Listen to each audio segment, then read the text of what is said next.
Hello, Steve Kaufman here. Today I'm going to talk about Russian, my experience with Russian, about how I learned the language, some comments about the language, and I'm going to begin by explaining a bit about Russia and Russian culture as I perceive it. I had mentioned in my video about learning French that the French like to be very logical, at least that's what they teach at school, and they like to be very precise in how they, explain themselves and so forth. The Japanese is not at all that way, and also there's a lot of understatement in Japanese. They don't say no, they say, we're going to certainly consider your suggestion, which means no. The Russians are not like that. The Russians say no. If it's no, they say no. They also very much like, all people generalize. But in Russia, there's no political correctness. There is just generalizations. They say anything. Что угодно, as they say in Russian. They'll say anything based on knowing the subject, not knowing the subject, getting the facts wrong. I hear this all the time on Echo Moskvi. The most amazing statements, but with tremendous drama and conviction. And so I'm going to do the same. I'm going to make very generalized statements about Russia and Russians without worrying too much about my facts. So, how did I get started? Well, I was about 60, and I had really two reasons for getting into Russian. One was that I had read, books by Dostoevsky and Tolstoy when I was 17, 18, and I thought it would be really cool to be able to read those books in the original. And the second thing was that, my approach to language learning is to de-emphasize grammar, not to ignore grammar, but to not put it up front, and to focus on exposing myself to the language through lots of listening and reading, and emphasizing really, noticing patterns rather than complicated grammar rules, explanations, and so forth. And I was sort of challenged and said, well, you can't do that with Russian because the grammar is too complicated. Okay, the grammar is very complicated. Russian is a difficult language. And to some extent, some people say no language is more difficult, blah, blah, blah. In fact, some languages are more difficult than others. It all depends on the language that you're starting from, of course. But for people without any background in Slavic languages, Russian is difficult. And I'm going to explain why. But before that, I'll talk a little bit about Russia. Russia is a phenomenal country. I mean, the scale, the size of Russia is mind-boggling. And if we go back in history, we'll see that, whatever it was, the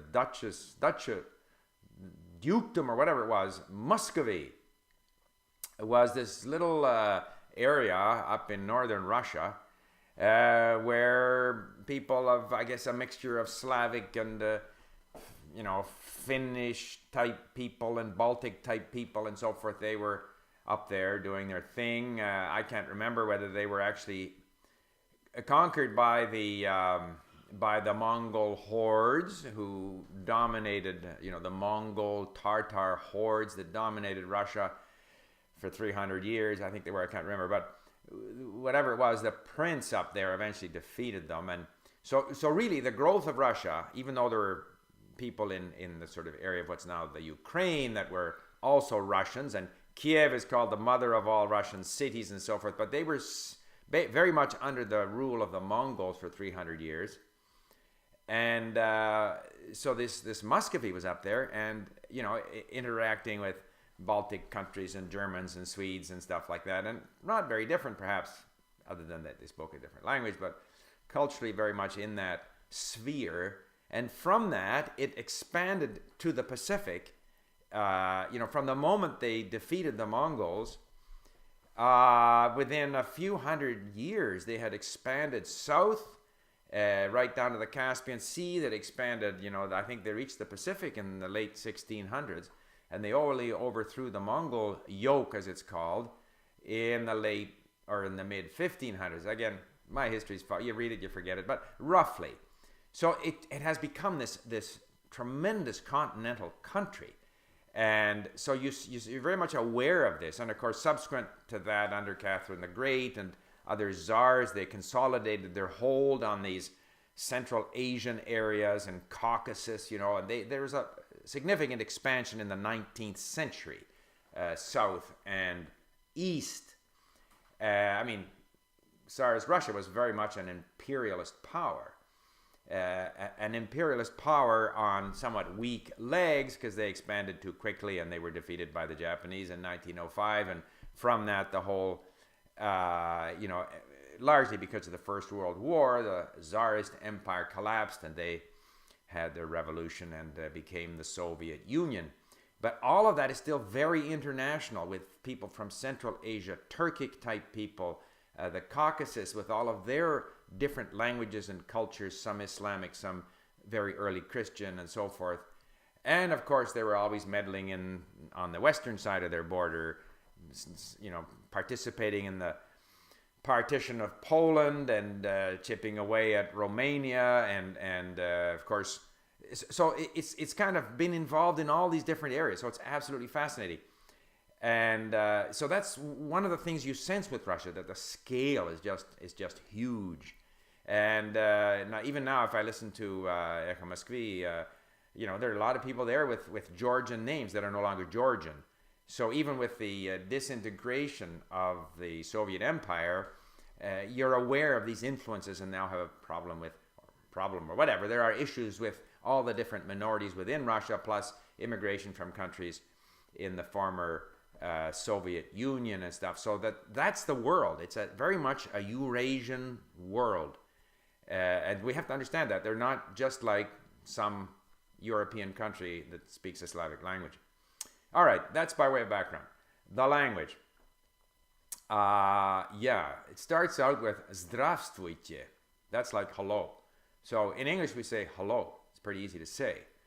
Zdravstvuyte. Okay, there's not a lot of vowels in there, and all they're saying is hello. You practice that in front of the mirror a few times. You got to clear the expectoration off the mirror. Just joking, by the way. Shutka, as they say in Russian. Of course, Czech has even fewer vowels. So I kind of think the Slavs, wherever they started from, somewhere on the plains of the Eurasian steppes there, they must have spent a lot of their time chewing sunflower seeds and spitting them out to arrive with a language that has so few vowels and so many things that you sort of say through your teeth and lips. And just joking, by the way. So, but it's an indication that the pronunciation is not easy. And there are a few little things that are kind of deceptive, like the O, if it's not stressed in a word, becomes A. So Toronto is Taronta, because the O becomes an A. So that makes the spelling a little bit difficult. So there are some issues with pronunciation, getting your tongue and lips around all these consonants and getting used to how the writing system works. On the subject of the writing system, compared to learning Chinese, it's easy. But in a way, it's not easy because it's very similar. I mean, it's a almost parallel alphabet to the Latin alphabet, which is not surprising because it comes from the Greek alphabet, and so does the Latin alphabet, which in turn comes from the Phoenician alphabet. But there are some letters that are unique to Russian, the zh, and then they have two characters that both are pronounced sh. I can't tell the difference, and I don't really know, and I've never worried about it. And they have a little B flat sign, which is supposed to soften the sounds and stuff. So there's a few little things in there that you have to get used to. But there are some letters that look like Latin letters, and in fact, they're pronounced differently. Like what looks like a P is actually an R. And since it's very much hardwired in our minds that that's a P, it takes a while to get over that. It takes a while, but it eventually happens. So the only advice on the alphabet is to get started on it. You're going to be able to start reading with difficulty within a few hours, and then the more you read, the better you get at it. However, as I found when I went to Czech, it's always easier to read in your own alphabet, always. So that is always going to be a bit of a thing that makes Russian just that little bit more difficult. The other thing that's difficult in Russian, I'm not going to go through all the different, how the language works. Obviously, word order is an issue. Word order in Russian is very flexible and very different in some ways. You can say, what could be, okay, this is a book in English. The Russians don't worry about articles. Это книга. This book. Это книга. To ask, if you say, I read a book, the book, a book, я читаю книгу, книгу. But you can also say, я книгу читаю, so that the word order can kind of be shifted around. And that's possible because, and I should add, to a lot of their questions, you only can tell it's a question by the intonation. If you say, у вас есть means you have, means to you is, у вас есть книга, you have a book. У вас есть книга? Question. They don't want to get into the French qu'est-ce que c'est or ok in Portuguese. It's just u vas есть, you have, which is kind of easy. But they can shift the words around in the order because of the case system. And now I'm going to spend a little time on the three big bugbears in Russian, the three major problems that you have to overcome.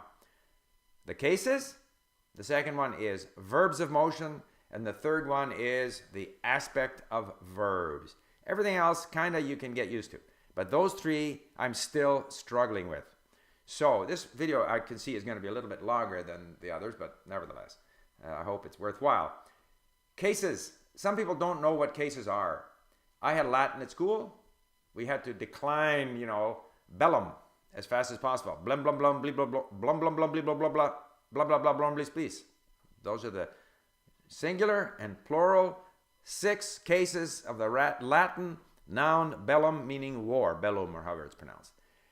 In Russian, there are 6 cases, not the same. Latin has the vocative, which the Russians don't have, although the Czechs do. The cases, the concept is quite straightforward.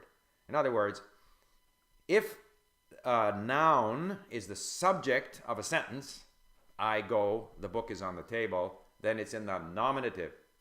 If you do something to the book, I give the book to you, I give the book, now the book is in the accusative because you've done something to it.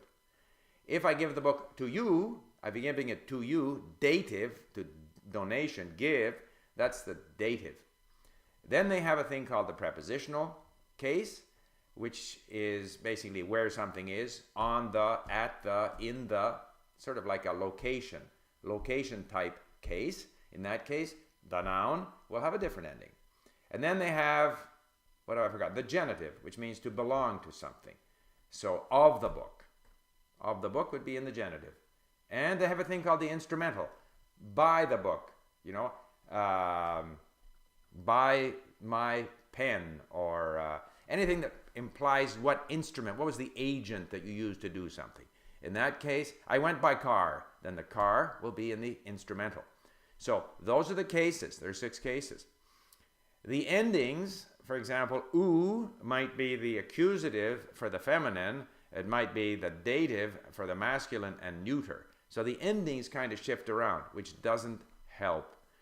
And of course you have masculine, neuter, and feminine. So you got all kinds of different endings that you have to learn.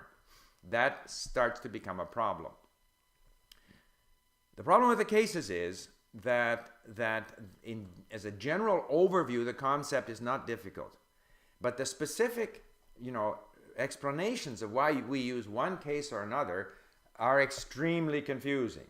And if I were to read you from this book here, picked out, for every case, there are like a variety, the genitive case is used after words expressing measure and quantity. That's fine.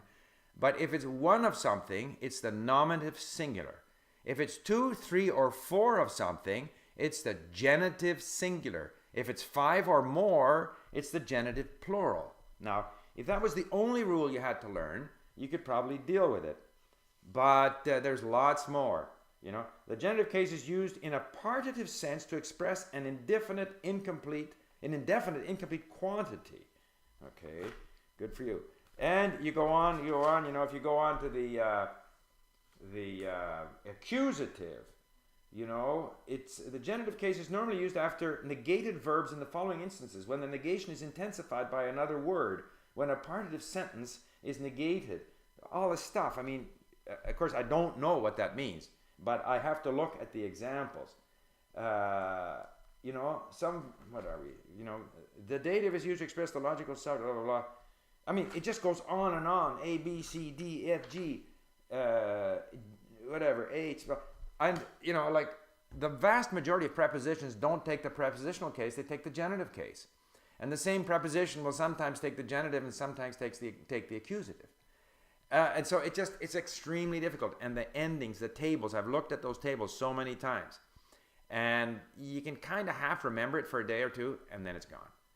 And even if you understand the explanations, after lots of examples, and I should say that this grammar book with all of its explanations, I always use as an example of how horrible grammar explanations can be. I have another book that I bought in Moscow, which just has examples. And if with enough examples, you can start to see it.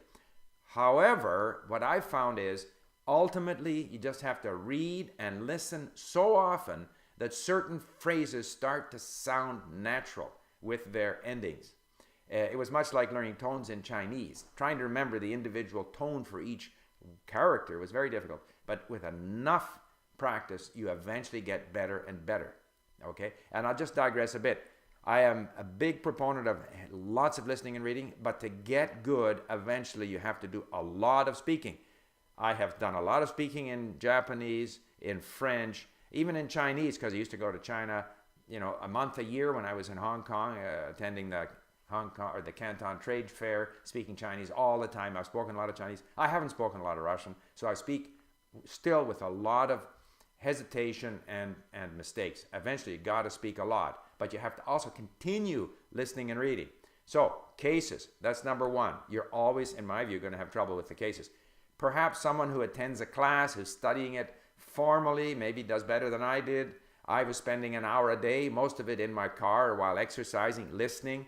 It was, you know, it's an interest thing. It's not, I'm not passing a test. However, I must say that given that I spent 5 years at it, an hour a day, a lot of people study it very seriously in class and they don't get as far along as I did. And besides which, I can understand so much. And this is another thing. When you don't understand or you don't know the cases, it doesn't prevent you from understanding if you have the words. Some things remain a little bit fuzzy, but it's sufficiently redundant.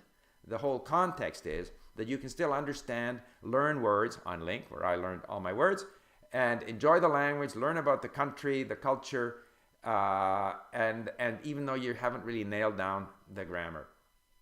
And what I tended to do was I had listened to simple stuff to begin with, and then I went to more difficult stuff. Someone asked me on one of my YouTube videos, is it worthwhile listening to stuff you don't understand? No. Get stuff where you can access the text. If you can access the text, the transcript, bring it into Link as I did, save the words and phrases, and that way you will eventually be able to understand more and more of it. Anyway, that was cases. The second issue is verbs of motion. In Russian, there is the word to go in English. I go tomorrow, I always go. Not in Russian. Aside from the fact that the verbs have tenses and change for tense and change for person, okay, that's a minor problem. Bigger problem is if you go what they call multi-directional, if you kind of go all the time or go and come back, that's one verb. But if you are going there, that's another verb. And if you go on a means of transportation, that's another verb. And that also has its multi-directional and unidirectional form. And that's just for go. And then there's carry and come and fly and swim.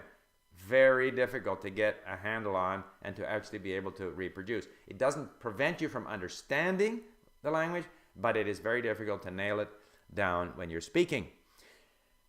And then we have the aspect of verbs. And I have read these definitions so many times. It's if the action is completed or was supposed to be completed or might have been completed or was never going to be completed, then you use one form. But if in fact it was completed or might have been completed, and except for the other exceptions, then you use this other form.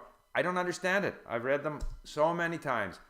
And here again, it's just exposure, and eventually, because you can't be trying to go through all these logical explanations while you're speaking. So to my mind, you have to expose yourself to a lot of the language and then eventually start speaking a lot, okay? I could get into other issues that are different, but they're minor. Like, you know, the word for like in where, okay? где, where, but in Russian there's also, from where to where are actually different words. Those are minor issues. The big problems in Russian are those three bugbears: cases, verbs of motion, and aspects of verbs. Now, the good news. Russian is fascinating. It's a beautiful language. The country is fascinating. Their culture and history is fascinating. The people who appear kind of somewhat stoic, in fact, are very warm, and they tend to speak their minds and say what they think, and don't worry too much about the details. But that's what makes them so fun to be around. And I would say too that there is this in Russia, there's no compromise, and I think that's how they approach even artistic creation or sports. And that's why we see a lot of artistic creation in Russia: outstanding ballerinas, outstanding musicians, or whatever, scientists. And even in sport, certainly in hockey, I find the Russians are just magicians. They're artists, and so they have a tendency to really commit themselves in one direction. They're not fence sitters. So with that, I'm sorry that I ran for so long. I could speak forever on the subject. It's been a big part of my life the last 5 years, although the last 7, but the last 2 I was more on Czech and Romanian and Portuguese and whatnot.